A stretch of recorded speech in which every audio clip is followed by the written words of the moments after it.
Welcome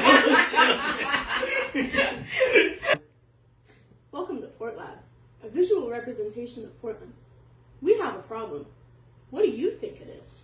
Is it Twinker Joe? Nope. Guess what it is? It's hot.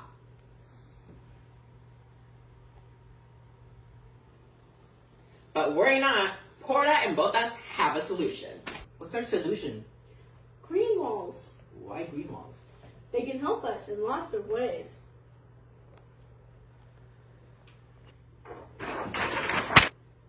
How does it help? It helps with air pollution, Decreased energy consumption, sound reduction, and protects a building from UV rays. and most importantly, temperature control. Green wall? What is it?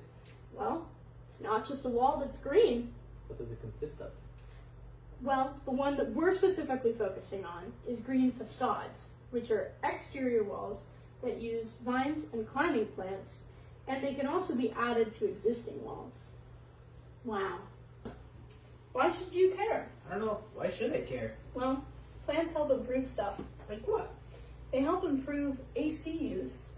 They also help improve air quality by taking CO2 and outputting oxygen. And they also help insulate your building so that temperature fluctuations decrease. Temperature fluctuations being the leading cause of energy inefficiency. Wow. So what are the different types of green walls? Well, we have living walls and green facades.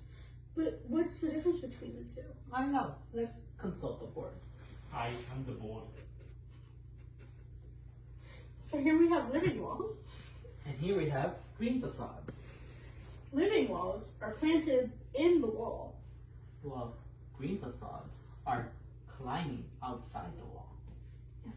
And living walls have more controlled growth. Well, the green facades is more natural and wild. And living walls have more complex maintenance. While green facades are more simple maintenance. And overall, the green facade is cheaper. What are the cons of green facades? Well, okay, they have a few. One being structural damage. If it overgrows, it can grow into the foundation of your building. And what is moisture retention? Well, it's when water gets into the walls, and it's not supposed to be there, and it has no outlet, so it retains moisture. And does it look ugly? If you don't water it and maintain it, yes, it will look very ugly. Can it catch on fire? If it's dry as the Sahara Desert, yes, it can catch on fire. It's quite a fire hazard. Were you listening to Porta and Botas? If not, here's the real info.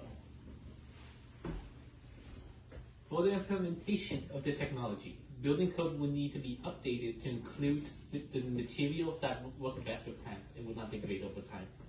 In the introduction of a system that would provide something similar to carbon credits for companies, where owners and developers of properties receive funding or tax breaks from the government and other institutions to implement this technology.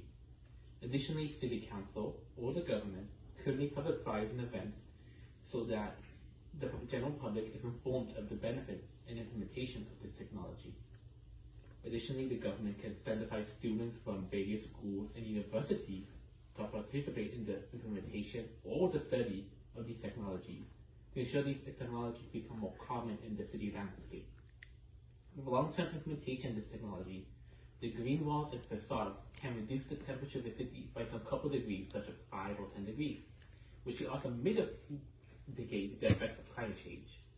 Green facades and walls provide shade and evapotranspiration, which acts as a natural AC due to water vapor being released by plants into the air, capturing that thermal energy, which then causes us discomfort.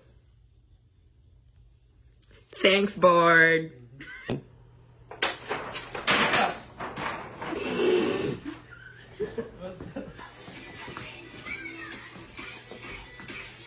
Yeah.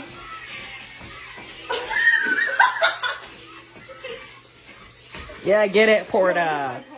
Porta. You're huevos now. Wait.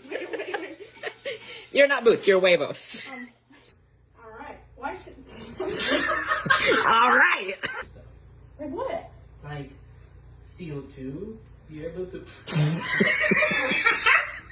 That's not the right one.